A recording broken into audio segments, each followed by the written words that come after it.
Hey, what's up everybody? It's Hubalubalu back with another video, and this time a game review for Skyscrapers. Thanks to the guys down at the newodyssey.ga for giving me this game to review, by the way. Go check out their site and my other reviews for other games that I've done. Now let's get into it. Now this is a competitive platforming fighting game that you can have 1 to 4 local multiplayer, and plus you have a tiny little single story mode. And by tiny, I mean maybe 10 to 20 minutes. It's really nothing at all. So now the whole point of this game is to get to the top of the skyscraper, it's gonna be a mouthful after a while, or defeat your enemy until his health is nothing. Not only can you play this game on the regular Nintendo Switch in horizontal mode, but you can turn it vertically and get the best optimal performance of this game. Now, I have to say that there are some slight differences in the game modes when you have it vertical and horizontal, but we'll get into that later. I also have this awesome flip grip that I'll talk about later that I use to play in the weird style that they have for vertical mode, thinking that somebody has a stand for this Nintendo Switch standing vertically or something. Now in the main menu, you have the story mode, you have regular multiplayer, you can switch from vertical and horizontal, and you have the how-to. Now the how-to of this game is very basic. It tells you the jump, you can jump higher if you jump on top of things or something like that. And I'm pretty sure that the down power slam is the other thing that they teach you. Other than that, it's basically things that you pick up from maybe the loading screen, which is probably the most informational out of this whole game. It shows you that you can still bounce on flames while they're still apparent. It shows you when vertical pillars are at more of a slant that you can get a better jump, a bigger jump out of the way. It doesn't actually tell you how you charge up your special power meter. You have to learn that, and which, by the way, it's also doing fast, easy jumps throughout the whole level is how you charge it up, and it also doesn't tell you how to use your special move either, so that's very confusing at the same point. So overall, what you need to know for the basics of this game is A is jump, B is either slash or ground pound, and apparently when your special meter is full, it's also the same thing when you press down and A on the ground pound. It'll do your special in the air and it'll hurt the other people around you.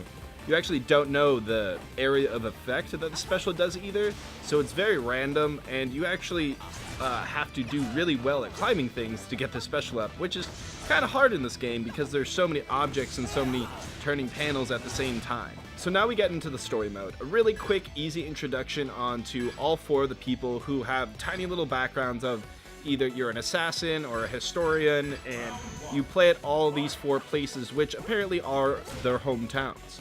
You play in Tokyo, London, Paris, and I think Texas is the United States one. And these are only the 4 levels that you can play in, so I was kind of disappointed that they only had 4. So as you hit story mode, you choose one of the 4 characters. You go through 4 of the maps, which are all the home cities of each character. They also have different weapons, and what I seem to look like when I played this game, each one is the same thing. It doesn't matter who you choose, they just have a tiny little background that's different. Either an assassin or a teacher or a historian or something like that. Something you really didn't need to know. But anyways, you go into the game, and at first you play a single player one-on-one, and then after you beat every single person, all 3 actually, then you go on to 2-on-1 or free-for-all, and then after you beat all 2 other people, then you go to round of 3 other people, and it's a free-for-all for there. And you have to win a certain amount of rounds to win the whole game, and then it comes to this ending of whatever your person is doing to win a certain amount of money. Now don't get me wrong, single player is fun, and you do have your fun times with your one-on-ones and free-for-alls and everything like that, but if you have another person to play against, I can see this game getting really intense and very critical, especially if you learn more of the game, you become more intricate with your jumps and your special abilities. It becomes so much smoother and easier to do. Also, in multiplayer, you can change the height of the skyscraper. So let's say you wanted to change it to 500 meters, and I'm American, so I have no idea what that means. I think that's what's in the game. If not, it's 500 feet. It doesn't matter. Whatever it is, you can change the height of it, and I thought that was a really fun kind of thing to do. So overall, I did like this game. It was intricate, and it is very smart if you think about it. I kind of went into it, and I put it down for a sec, and then I came back to it. And it felt just that I needed to keep learning every time I picked it up, and it was a very quick pace kind of thing, so you kind of get angry after you lose a little bit. But keep on going, it's a fun game. Now another cool feature that this game did is Actually, the objects falling down in this game, you can hit them into your enemies. But I did find points in this game that did get a little shaky. So to begin with, as soon as you go into more than 2 players, it becomes harder to see because the screen becomes more shaky. There are more players on the screen, which means it zooms out a lot more. And this happens to make your character smaller, and it makes the map a lot smaller as well, which means you can't see as well. And playing on a tiny little Nintendo Switch, either with yourself or with 3 other people, I'm going to tell you right now, it's going to be really hard. So now the horizontal mode in single player, because I didn't really have anything to hold up in vertical mode until I got my foot grip, it was alright. Going up, it makes the skyscrapers a little bit smaller, so you don't really see what's coming down, so you can't see debris sometimes, and you get hit randomly, and you're going up really fast, but the computer's at the bottom, and the screen won't move faster. They're tiny little things, but as soon as I turned it to vertical mode, it did get a lot better. So horizontal mode, being the faster one, does have a little negative effect to it. I also encountered a thing where I never really reached the top. I kind of just defeated the enemy, because not only is it hard to fight an enemy, but to climb up to the top of a skyscraper while trying to dodge debris, that gets a little complicated. So I saw myself killing more of the enemy than actually getting to the top of the skyscraper. Now this isn't really a positive or negative, it was just kind of like the neutral state. Now, if you're not a good player and you're playing with your friends, they will launch you up and give you that plus when you are losing to them, and it'll shoot you into first sometimes. And it does really help, and I very understand it, and it does play out in the game very well. And it takes a little health and special bar away from you, which is also a plus for the people in first, because it doesn't just shoot you with nothing. It's both sides, it's a negative and a positive. But it also, at some times when you're in first place, you get hit by the guy who's getting shot up in front of you, so he gets an automatic first place shot, and you get hit by him because he has the advantage of the height, and it seems a little bit disadvantaged at some points, but it randomly happens, I would say. It doesn't rarely happen.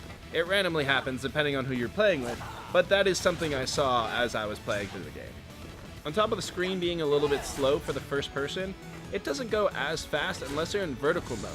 It kind of goes slow, waits for the next person, so that was a big thing for me, especially if you're getting onto that point where you get the hang of jumping faster to each pillar and getting that extra bounce off of those random little debris. It kind of gets fun, but it slows down. So now I'm going to round out the whole game for you guys. I really enjoyed it. It is a fun game. If you're going to buy it for single player, make sure that you're not just buying it for the single player story mode. It's literally 10-15 minutes long. I don't think it's worth it.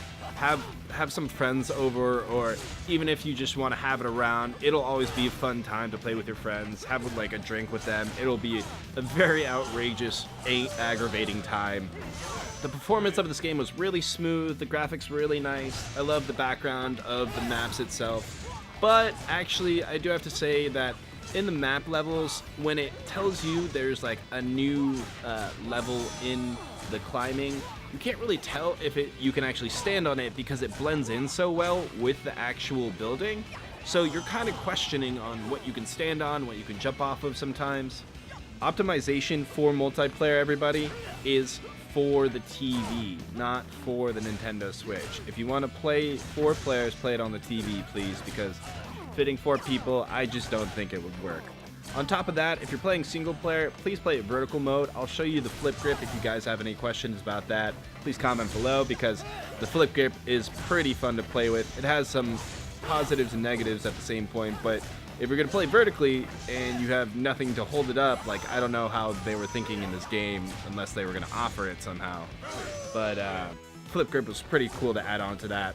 Now, overall, my game score for this game is going to be a 7.5 to 8. The only reason I say 7.5 to 8 is I really wish they added more to this game. It's a $10 game. It looked really smooth. I think it might have been all hand-drawn work. Yeah, I'm pretty sure about that. And I think that the AI bots either could have had a little bit harder of a mode or something like that, because it was just simple, normal, and difficult, or add it towards the storyline or something like that, because it ran really quickly. Could have been more maps, and they could have been more distinguishes in the maps themselves. I mean, like, plus and minus, like, it was a great multiplayer game. If you guys have friends, buy this game. It's gonna be fun. You guys are gonna hate each other after it. But if you're buying it for single player, I don't know, maybe. If you guys like these kinds of games, then go for it. It is a very fun game. Alright guys, well that was my review for Skyscrapers on the Nintendo Switch. It is $10 on the eShop right now. I hope you guys liked it. Please like, subscribe, comment down below if you have any questions. If you guys have any questions about the flip grip or the vertical style. Ironically, you can't play vertical style on the TV, but I don't know how that would happen because you'd have to turn your TV vertically, and I don't know if it censors the TV going vertically or not. I don't know. I didn't want to do it with my TV, so I didn't. But this is a very fun game. I hope you guys enjoyed the video. Please follow me on Instagram and Twitter at Hubalubalu. I post really cool art. Please go enjoy my other Nintendo Switch game reviews, and I have other unboxings from Libin Rug Games and Super Rare Games and everything pretty much. So I'll see you guys next time.